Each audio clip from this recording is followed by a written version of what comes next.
Hello everyone, this is SEB Warlust, or just simply Warlust. I'm going to be doing a von Carstein start.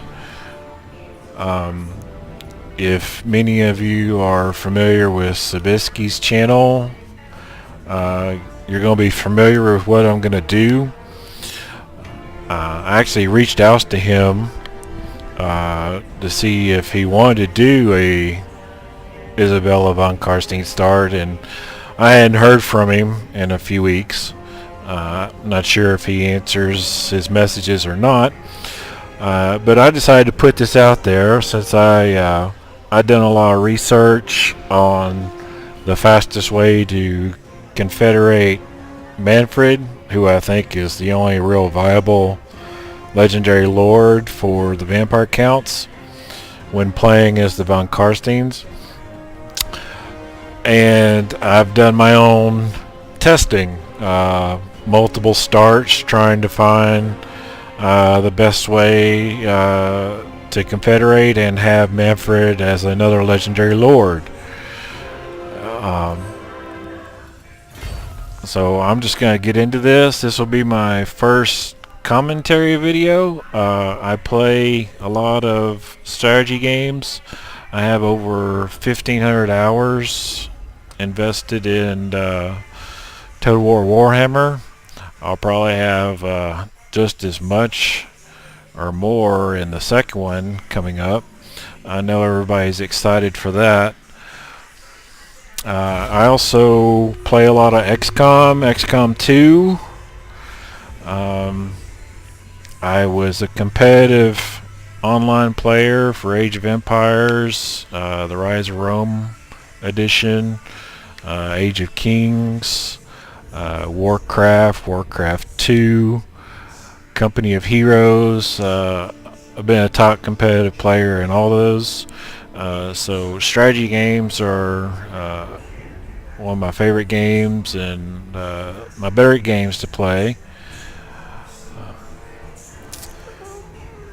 But I play the vampires probably more than any other faction combined. I've played them all. My least favorite would probably be Chaos or the Beastmen. I'm just not a fan of Horde factions. Although the upcoming Norskin update may help the Warriors of Chaos be more interesting. I actually look forward to playing as one of the Norskins. But I know the vampire counts and von Carstein pretty well, to a T, I would say. And I'm just going to do a playthrough for you guys to get Mannfred in both provinces of Sylvania by level 17. The earliest that I've read that Mannfred could be confederated was 13, which I believe I read on Reddit, and that seems to be true, although you can confederate him on 12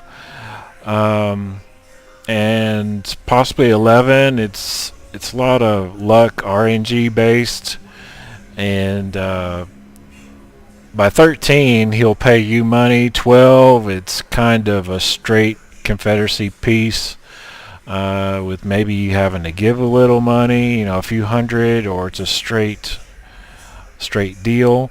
11, it's more iffy. You probably have to give more money, which I don't really think it's worth it. You can wait another couple of rounds and you get, I think the most I've gotten is like 2,800 gold for him to confederate with me. So I think it's a better deal.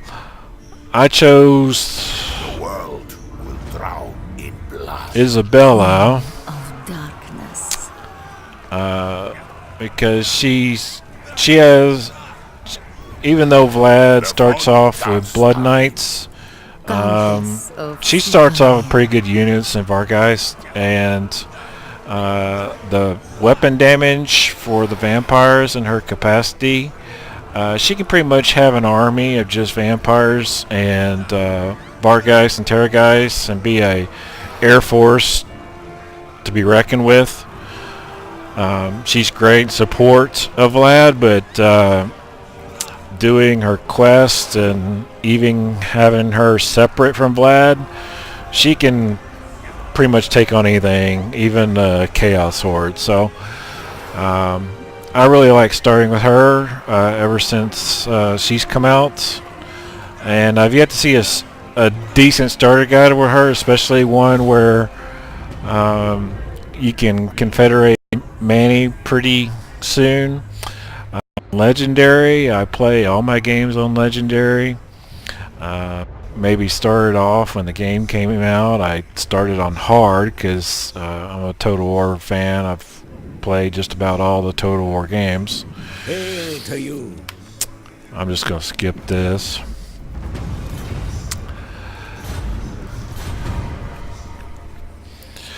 But this is going to be my start. I'm going to guide you through the 17 turns to confederate Manny and control both Eastern and Western Sylvania. And then at the end, I'll give you some strategy tips on where I go, why, and what buildings I place and where. And just some basic tips. But let's go ahead and get in this.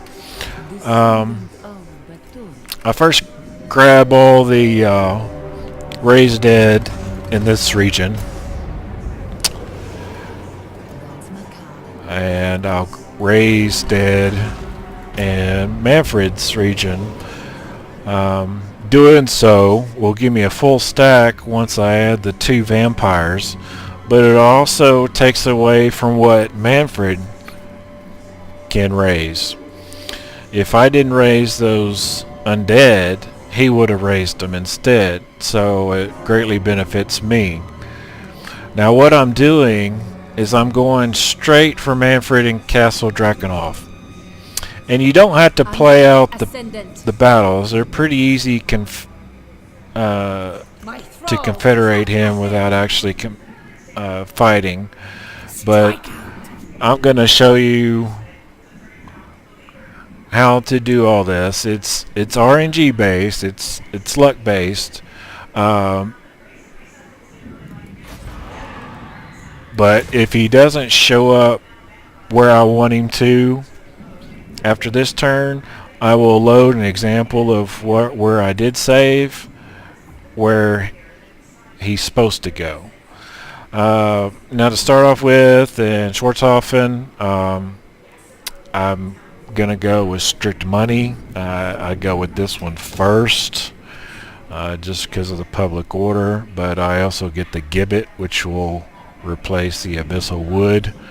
I actually won't build this until turn 40 or so, when I pretty much built up these provinces, and I put it over here in Fort Abastir because I like to have both money buildings and Schwarzhofen with a wall.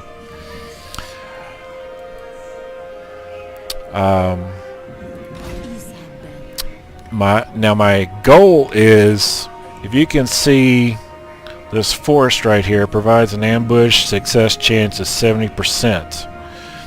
And what we're going to do is we're going to put her right there next turn in ambush stance with the vampire lords. And what Mannfred always does on the first turn is go up and sack Eschen, and he'll come back to right here within reinforcement range of Castle Drakenhof.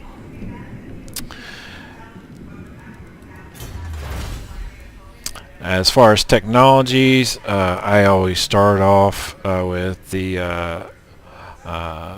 Lamian Book of Blood. I always go straight for Blood as Power, and then I'll go for Baleful Rituals and spread Vampire Covens for the extra corruption in your provinces, faction-wide, and all the adjacent ones.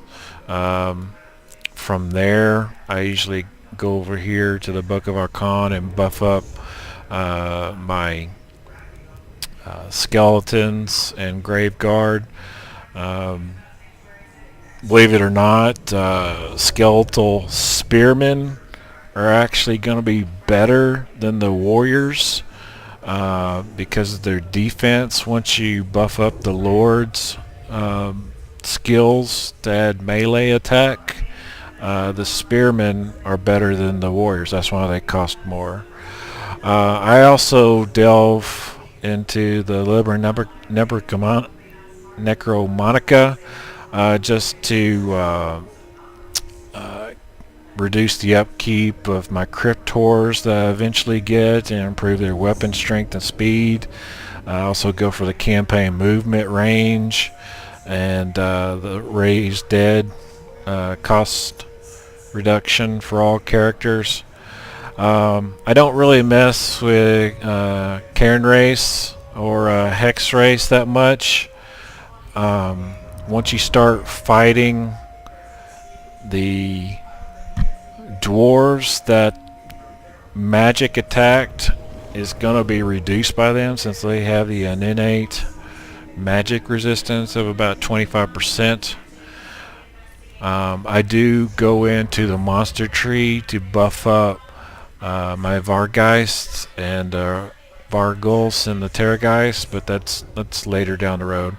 When I start getting more Forbidden Libraries and Necromancer Towers, I will start researching these to give me more money.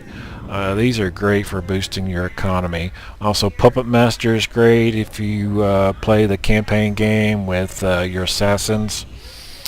Once I start getting Blood Knights, I will research this to, 5%. It's not much, but it helps with the upkeep. Really, by late game, I'll tell you at the end, but you'll be making so much money you really won't have to worry about upkeep. You can get these to increase your rank on White Kings and Banshees whenever you want. It's not really important.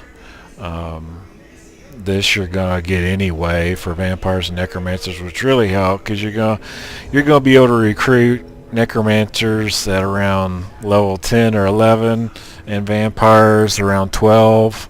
You can recruit one straight out and get all the spells up to Arcane Conduit. So it's really helpful, and because of that, it's the building in Reichland at Altdorf, the Conclave Wizard building, and that's going to be part of my strategy that I'll tell you at the end. But let's get on with this. So that's basically all I'm going to do on turn 1. Now Mannfred's already gone up and sacked Eschen, and he's come back. Now he does one of two things when he notices you're in his province and trespassing. He's either going to stick himself inside Castle Drakenhof, which, it's going to make it harder for him to confederate early. In fact, you're not going to have the troop strength to just siege him out. He's going to attack you and make you back off. So you have to actually destroy his army, wound him, and put him back in the recruitment list, and then siege Drakenhof. Typically, before I started messing around with this strategy, I would take over Tempelhof first on both provinces, and then I would come in and siege Drakenhof. And the earliest that I could confederate the vampire counts and get Manny was level 20, and I thought I could do better than that. I did some reading, and the earliest I found was level 13 on Reddit. I thought I could do better than that, and I can by one turn, and I can do it by making more money. And the reason is, while you're gonna do what I'm gonna do, sieging Drakenhof, Templehof's gonna be building up their settlements. And when you come back later to sack them and take them over, there's gonna be more money to be sacked. And you're just gonna make more money overall, and you're gonna do it in a sooner period of time. Turn 17 is when I'm gonna have both provinces and Mannfred as another lord to use. Right here I go straight for money. Since Vlad is available on round 2, I recruit him, move him over a little bit. That little extra movement does make a big deal in what I'm about to do. And those 2 money buildings are going to help offset this negative cost that I have. So right now I'm going to put her in this forest with a 70% chance of ambush. By all means, Now doing that, I sent. we're hoping that Mannfred freaks out, doesn't see her, and goes to ambush stance himself. Now he'll either go into Castle Drakenhof if he sees you, or he'll go over here and try and put himself in ambush, but most of the time you will catch him. So if it doesn't happen on this turn, I will load up a save that I already have on turn 3, because it'll be next turn, where he was out in the open. And it's RNG based. It's not going to happen every time. So if it doesn't happen, you can restart the campaign or restart it from save 1. On legendary you can't quick save, but you can manual save. You can just go into your folder where the game saves it and just change the name however you like it. It'll be under an autosave generic name. But you can manually save legendary and come back to it whenever you want. I always like to make what I call a seed, a starter game where, if my heroes have decent stats, like I have one where both vampires are uncompromising, which is really great when other heroes are trying to assassinate them and they get themselves wounded. Well, let's go on to the next turn. Okay, so he saw me, he caught me, and he went back in his castle. Now instead of redoing this, I'm just going to load up a game that I have where he's out in the open.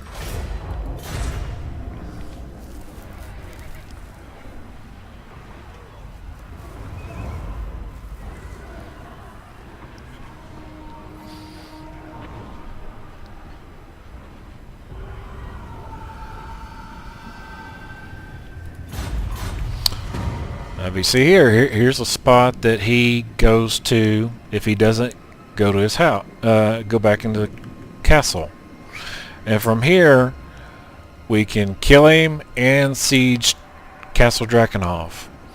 And it took me quite a few turns to figure this out, but I did, and I wanted to show how this was done. I am unstoppable.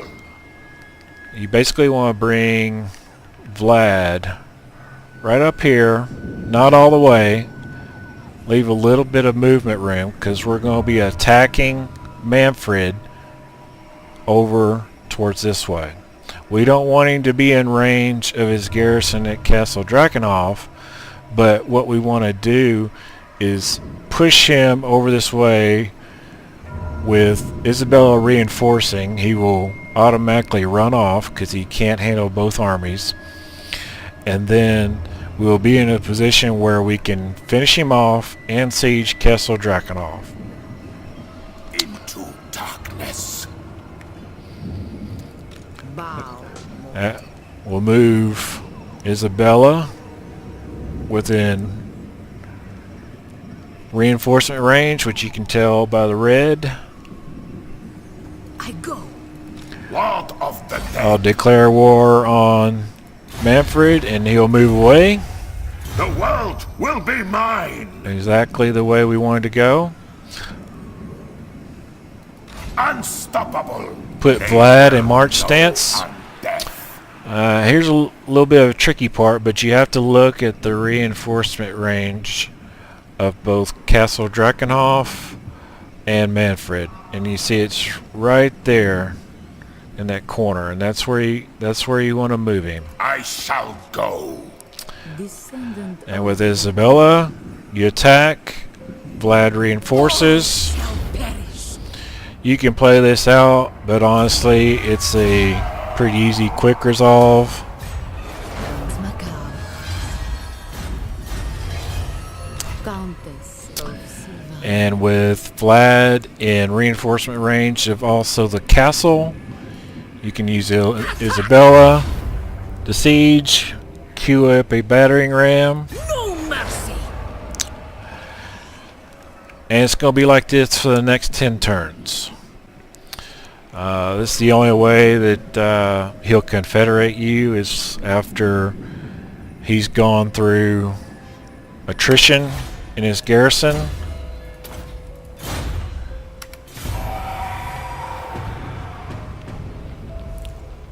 And it will happen around turn 11.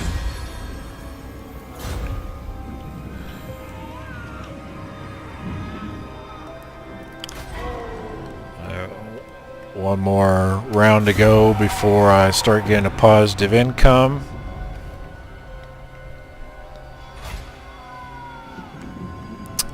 They're both built, and it's not much, but at least I'm not in the negative anymore with Vlad being out.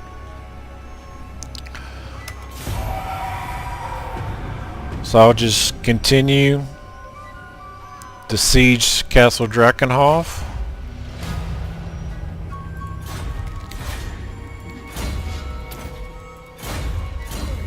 Your vampires and your lords will start to accumulate experience while they're sieging. Thou may speak for now. Templehof will want a non-aggression pact, and you just say no to that because we'll immediately attack him after we get Mannfred.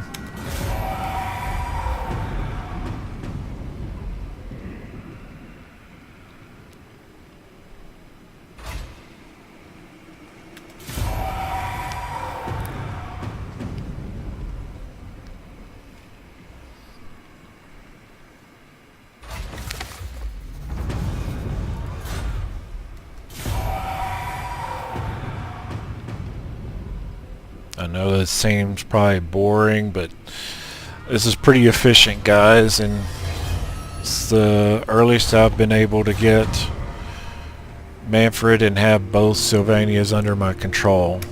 Okay, so one more turn.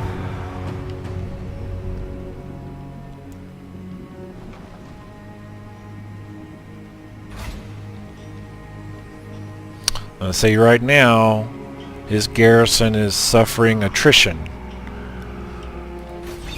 Come, but do not assume. But he's not ready to confederate. Thou shalt not be shackled to So he'll do that on the next round. I've had it come up on turn 11, but you have to pay a bunch of money and it's just not worth it. 12 seems to be for petty politics. Mine the will point be at which he'll do any who a defy mine will pretty shall easy, be even destroyed. confed. If he doesn't take this, if you add, 200 or 300 gold, he'll do it. To me, I don't think it's worth it unless you just want to claim that you got him on turn 12. It's turn 13. is where he'll actually pay you. So his troops are taking attrition. You could easily auto-resolve this, take over the castle, but that's not what we want. We want to get Mannfred. And the reason I like doing this is because I don't like Gorst or Kimmler. This will always come up for me. He always wants a non-aggression pact because I'm sieging the vampire counts. When I first saw this, I thought they were going to attack me, declare war. But I've yet to have them attack me. I will not betray you. Now, if you're lucky enough while you're doing this sieging, you'll get something like this. You'll get a necromancer. And this is great to have, even though, you know, he's kind of a crappy necromancer. It's always nice to have one that's magnanimous or sanguine or intelligent. But you take what you can get, or I guess you can keep redoing this however long you want until you get the right one. Bathing on life. So right now he should be ready to confed. He is green. He's willing to pay you. That they were true. Now the most I've ever gotten from him was about, I think it's 2,800. But you know, just to show you guys, you know, what's going to happen when you ask for more. He's going to want to renegotiate. You know, I'll try 2,800. He doesn't like it, but he'll usually do it on 2,700. That way you can get money, get him, get the Castle Drakenhof without a fight, and then start your assault on Tempelhof. And there we go. Turn 13. I have him confeted, and just for proof, I can now recruit him as a lord. In this campaign, he only spent 1 point, and that was on the battle skills, which is good. I don't really put many skills and character skills on my lords. They're usually campaign or battle, or in case they're spellcaster, I'll put them in the spells.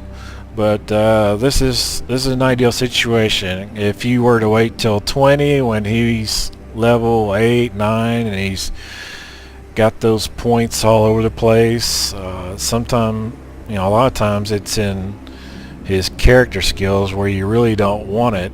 It kind of fucks it up. But if you don't mind that, then, you know, play it the way you want. But I like to skill out my lords the way I like, and the less points they have invested in themselves, the better. I'm going to go ahead and recruit him, even though it's going to take me into the negative, just because I want to take him along with Isabella and Vlad to start getting experience, because when you start adding troops to him, he'll already have those skills. I'm not going to keep that there. I'm going to immediately go for my gold shaft for big income. Your wish, master. My necromancer helped with the cost, and that's really RNG too. I mean, you may get a white king, you may get a banshee. But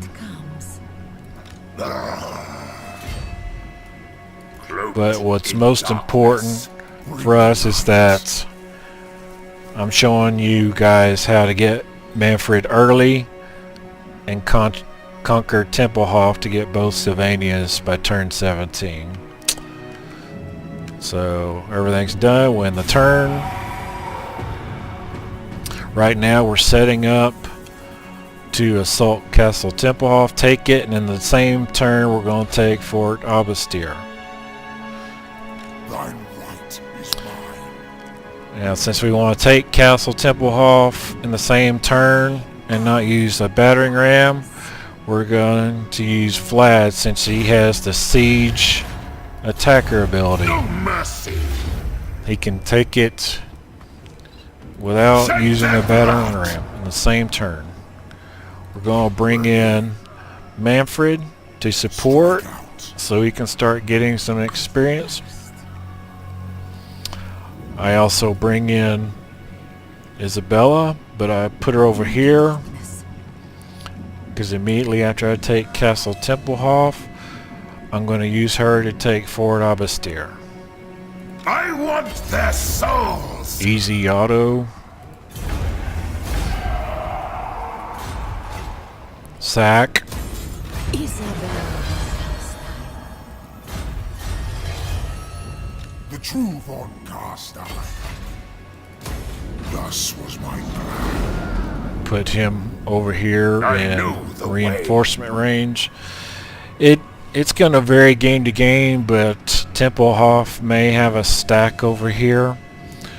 They're probably not going to assault you because they know it's going to be a losing strategy.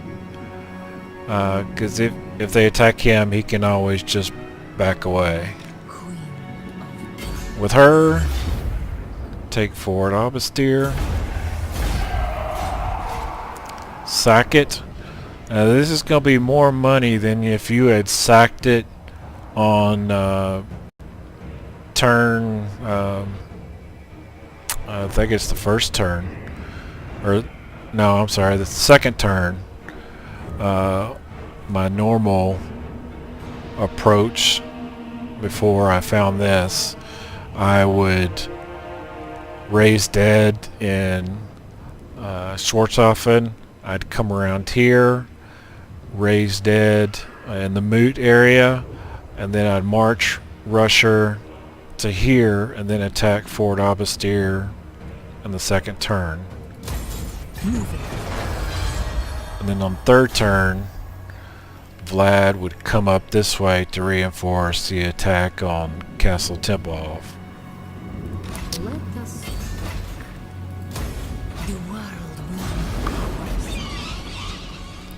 will. We're not going to build that here. We're going to build that in Eastern.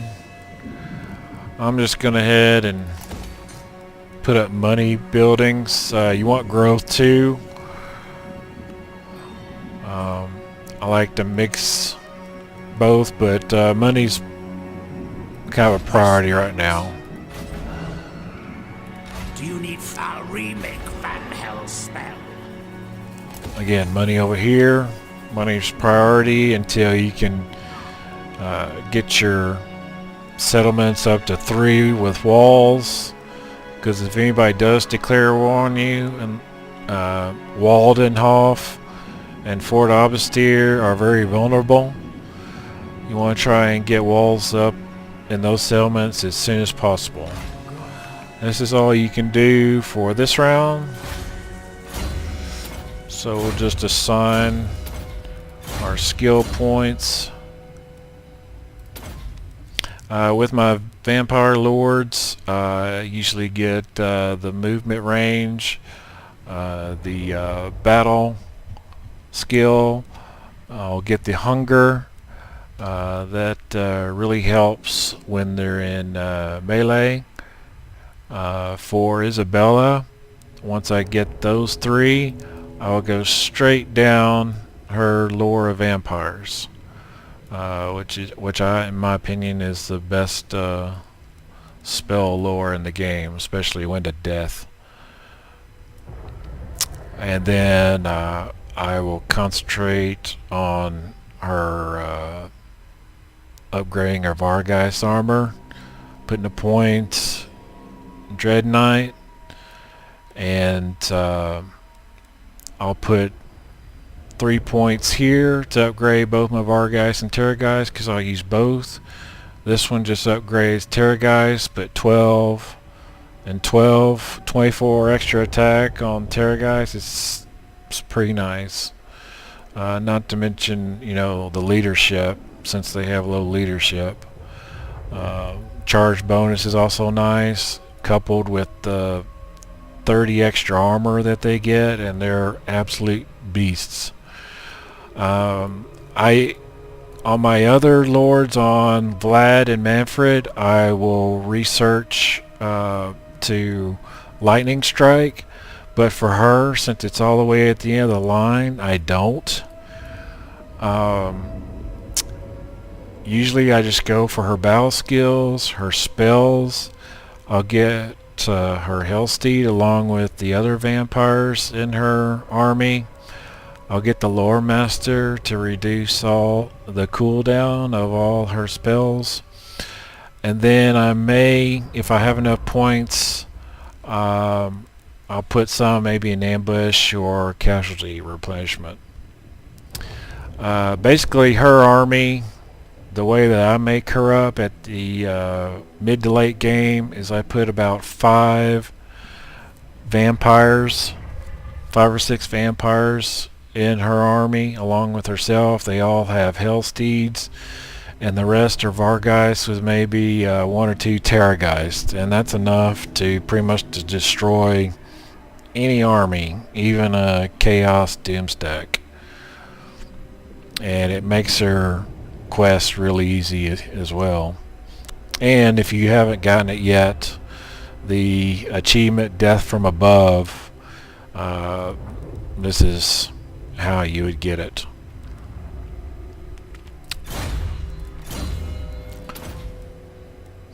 On Vlad and Mannfred, I go for lightning strike. I put point and casualty replenishment, get some ambush, and I basically just buff up his skeletons and cryptors and graveguard and the cavalry, because I do use blood knights. Blood knights, cryptors, and graveguard are what make up my Vlad and Mannfred armies. Also get Undeath Resurgent. It's a really good spell to buff up everybody around you, especially him since he's on foot. An absolute priority for him at level 4.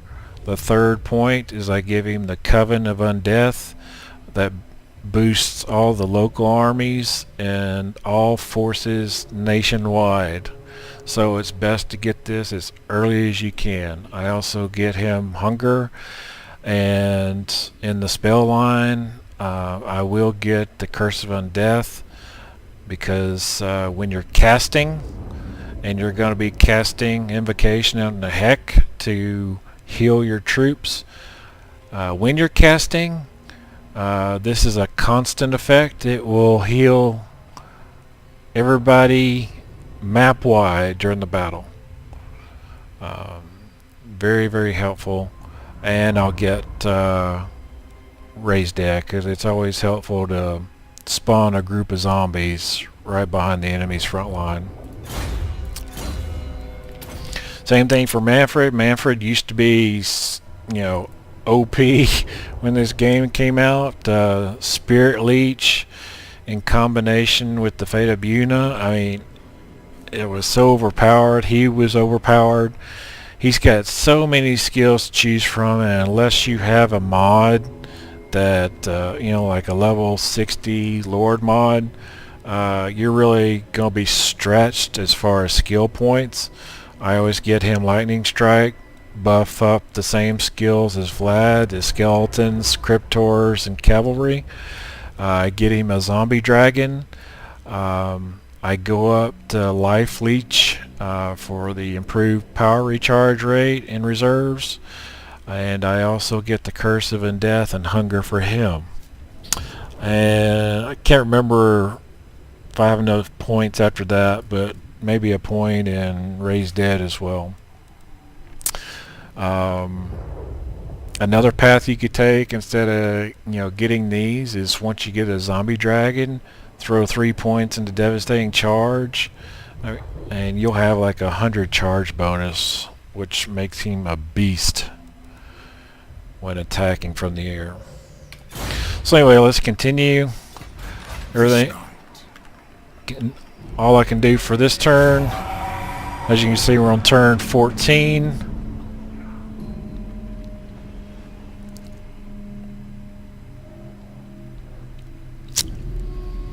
Tempelhof has decided that they want to try and attack.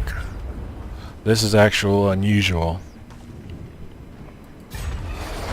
So I'll just back away. They usually won't come after me. They're usually up here fighting the elves.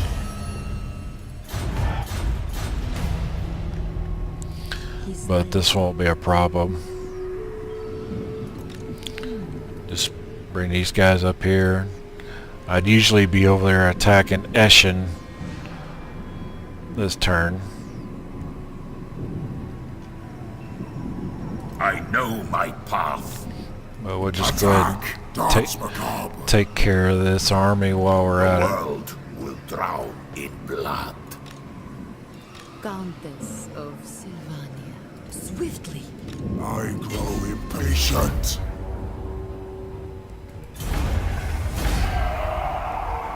Easy auto resolve.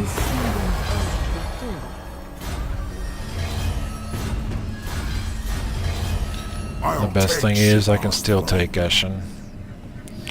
So I'll use Vlad. Death! Annihilate them. Come. Bring in Mannfred. Join me for dinner. And she's gonna have to... she can come in right there. Death and destruction.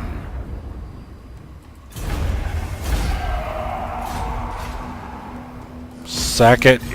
You'll notice it had more money than what you'd normally get because we're attacking it later after they've built it up. The true von Carstein. We shall rise. As you say, We'll put her in support range. gathers. She should be in support range. I am going. Very well. It is done. We'll go for the Covenant of Death. He got 2 points this round. Isabella von Carstein. They're not going to come after her anyway. She's got a full stack. Give her hunger because she's pretty good melee combatant, even though she's going to be spell focused. I'll take Sigmar's throne. So see, we can go ahead and upright that. If I was being really picky, I would have already moved my necromancer over here. I'm gonna put in a growth building just so I can start boosting this province. You want both of these to grow as fast as possible. In addition to sacking the Zufbar dwarfs to the south and Karak Kadrin, you're really gonna make a lot of money to boost up these two provinces. I'm just gonna leave that because this will be my grave guard producing province along with my blood knights, and then over in western Sylvania will be my monsters, my Vargeist, Vargulfs, Terrorgeists. Thine right is mine. Give him hunger. Isabella. Looks like vampires have leveled up good. Now we're just gonna wait to see what they do. They're usually up here messing with Karak Kadrin.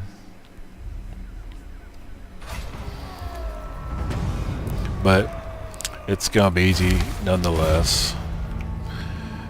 Now with this, what you want to do is kill off this extra lord. And by doing that, I'm sure a lot of you know, you can attack the main settlement Massacre them. with just your lone lord, and that incapacitates that army from taking in from participating in battles outside. Now from here, you could have Mannfred Destroy them. Not take out this lord. Wipe them out. You could play it out, but he would win that so easily.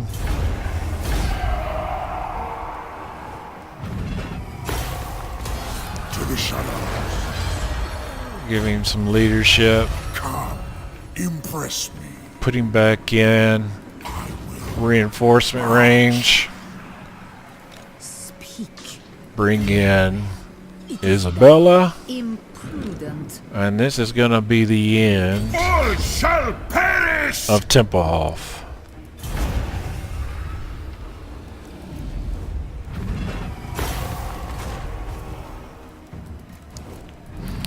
That army isn't usually there, so I took a Pyrrhic instead of a decisive victory, and I would not recommend subjugating them to be a vassal. Vassals, in my experience, betray you, either declare war on you or they declare war on other people that you don't want to start wars with anyway.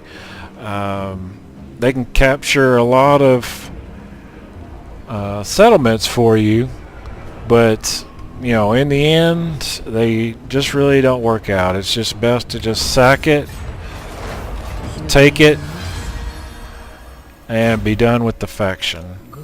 And I'm going to put her in here just so she can replenish faster. Like I said, this was kind of a rare instance where the armies came after me. They're usually up here. But I mean, it's no big deal. Just raise a couple more zombies if you want to. Mannfred von Carstein. I get rid of this. I put the forest building over here with my necromancer. My gold mine is reduced. These are reduced. I always upgrade Waldenhof first so I can put a wall up there since it's the most vulnerable. Same as Fort Arbestier, I always try and put a wall up there. My forest building goes in the last slot. Put a wall here in Schwarzhofen. Just to give you an idea, I did this in 16 turns. But, you know, 16, 17 is what I can do this in and what I want to show you. Now, to give you some kind of strategy going forward into the mid and late game, as I mentioned before, this is going to be my Graveguard, Cryptor, and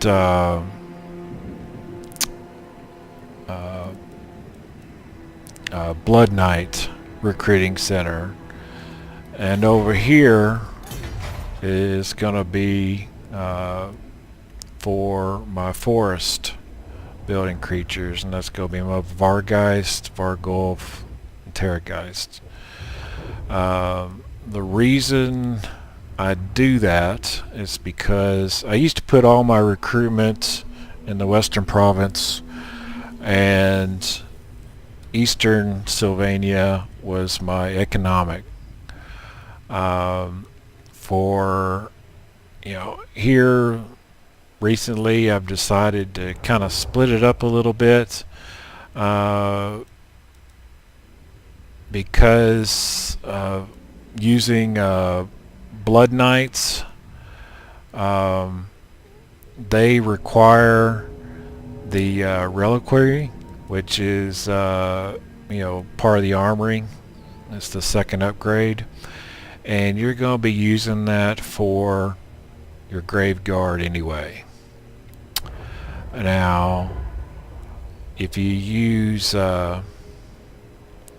even if you use Cairn Race and Hex Race, I still put binding circles in both capitals. In fact, I put these 3 buildings in all my capitals in all my provinces except for like Reichland, which has the Altdorf Magic School.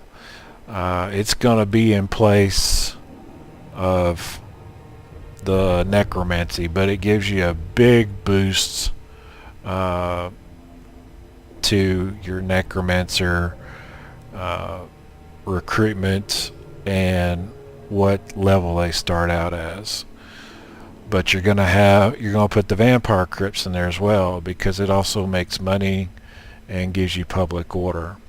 So these 3 buildings, I put these 2, and I put the binding circle in every capital, and I do that so I can maximize the total number of necromancers, vampires, banshees, and white kings. And I'll tell you why in a few minutes. But that will boost your economy so much, especially after you get these 2 technology skills right here. These both will increase your vampire crypts and your necromancer towers by 30%. And when you couple that with having all your money making agents sitting on a big money making profile or capital like Reichland, and once you take Marienburg is really your sweet target. After I conquer Reichland, I will take Marienburg for the port and try and upgrade it as fast as possible. Now, my overall strategy from here is that I like to go through Sterling, conquer it, Averlin, just kind of depending on what's happening, who's at war with who.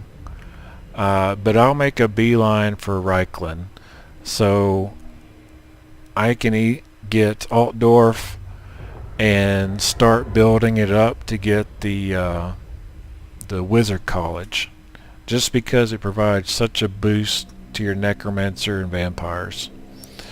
And then once I control all of Reichland and I've defeated the Empire, which is one of your campaign goals. Now, if you do the long campaign, you'll have to defeat Bretonnia. But once I conquer Reichland, I will conquer Marienburg. Some people don't even mess with Gorsel, the settlement just up here, just because it can be a pain to defend when the Norskins come down from the north.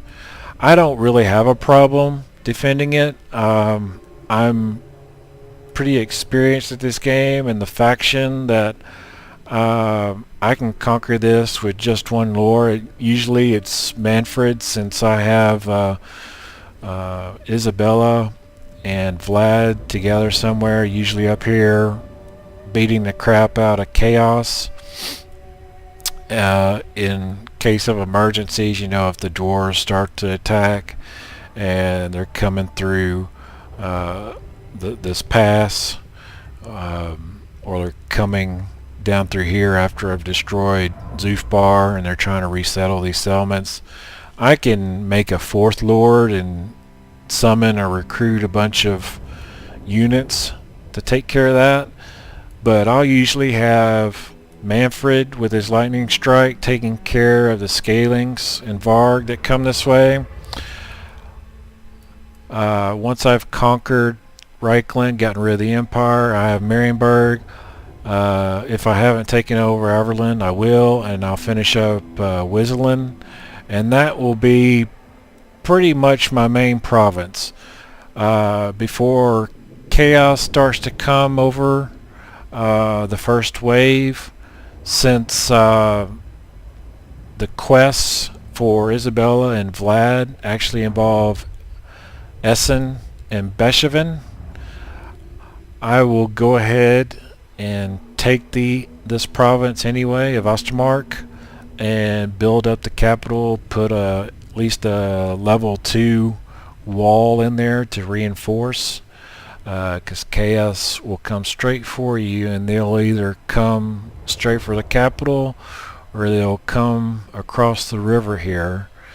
And one of the reasons I like to get the extra ambush is because I will hide my lords in that forest, and I can get 100% ambush and just wreck all the chaos armies coming through, either here or if they attack Ostermark with the big garrison along with another army, I can just demolish them. Talabeclan, when I first was playing the game after it came out, I basically had everything from Marienburg, everything south of the River Reich and River Talabek, all the way over to Beethoven conquered, and there was no way that Chaos or the Norskes could come in. I had Telebheim walled up, using it as a reinforced garrison. You can do that if you have the time and you're fast enough.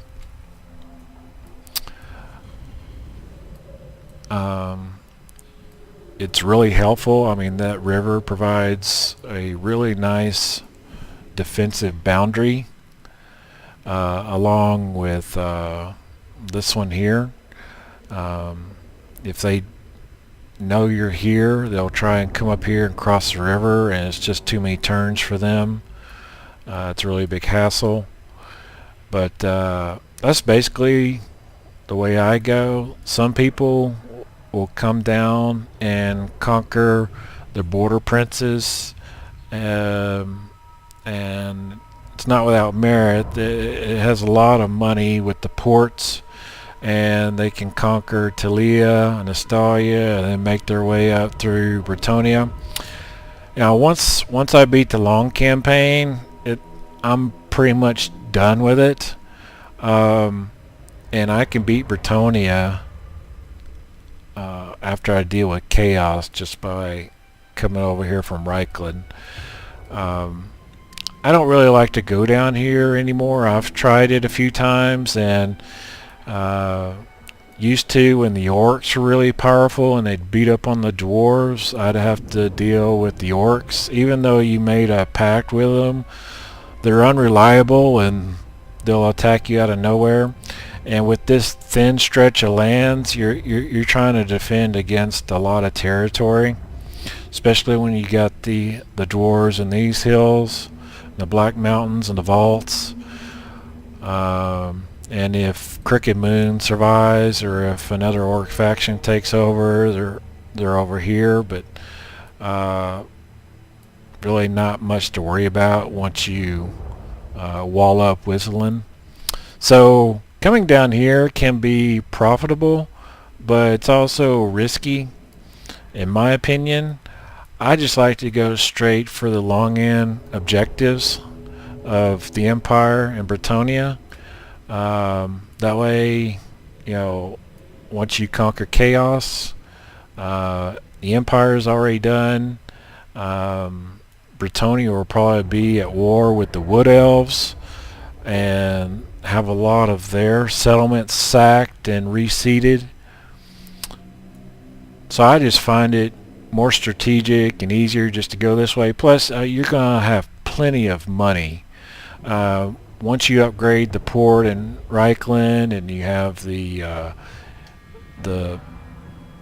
Wizard Tower, the Vampire Tower, the money-making buildings, and you have the Marienburg port, and once you have the vampire buildings and necromancer buildings in each of the province capitals, by this time you're going to have like 10 necromancers and 10 banshees, and if you stick them all on the Marienburg around the Marienburg port, and they're all spec'd in the 15% local income. I can have 4 elite unit armies and still have, 30 to 35,000 income. I mean, it can get really ridiculous how many agents you can put on there to boost that port. But in the beginning, that port can support 1 elite army by itself. So that's why I like to go for it. And like I said, I keep Gorsel just so I can enact the extra 5% tax edict on the whole province. But I understand some people just like to leave it abandoned after it's been sacked and destroyed by Skagen, or some other empire province owns it, and they just keep an army in Marienburg. That's fine. I mean, that inlet provides a really nice defensive barrier, but I can defend it with just Mannfred with his lightning strike and skilled up to level 30 with elite units. I gave detail of what I had in Isabella's, about 5 vampires all on Hellsteeds, and the rest Vargeist and a couple of Terrageists, with Mannfred, Vlad, and another lord that you pick. If you're able to get the Red Duke and confederate him, that's great. He's not a legendary lord per se, so if he dies, he dies. But you can get another lord and put elite troops in him, and you can essentially have 4 elite armies that will take care of anything. I usually keep that extra lord down here in the south to prevent anybody wanting to cause trouble, especially the dwarves or the border princes. I keep Vlad and Isabella up here to deal with chaos, and I keep Mannfred over here in Marienburg to defend against Norska. Occasionally they'll come through Altdorf, and I can easily just march Mannfred over here, and with a 2-tier wall settlement, I mean, they're going to be preparing to assault that capital, for at least 5 turns. They're not going to take it immediately, and that's really true of any settlement. As long as you have the tier 2 walls in them, they're not going to immediately attack it unless there's 2 or 3 stacks with them. They're going to sit there and build their towers, so don't freak out. You've got at least 2 or 3 turns to get over there and deal with it. But overall, that's my strategy. In Vlad and Mannfred's army, it's mostly composed of great guards, both with great swords and without, kind of a mix of both. I'll have at least 4 blood knights and 4 cryptors just for the extra armor piercing. Maybe later in the game I'll throw in a Terrorgeist or Vargulf, but you'll need those when you're fighting the dwarves later because of all the armor they have. Other than that, that's it, guys. I told you 17, but I got it done in 16 this time. It's very RNG based. The first 3 turns down here, depending on if Mannfred decides to go hide in his castle or if he goes over here and ambushes. So you may have to try it a few times, but once you do, you're pretty much set. And that's it. If If you like this video, like and subscribe. I'm a big fan and subscriber of Sobieski's channel. I'll leave a link in the description. If you don't know who he is or haven't watched his channel, he's got a bunch of starter guides for pretty much all the factions, I think, by now. Some of them are kind of outdated. I've improved on his somewhat, or I defer on his somewhat, and I may come out with some more. So if you're interested in seeing some other starter guides, I'll be more than glad to make those for you. But anyway, like and subscribe, and thanks a lot for watching.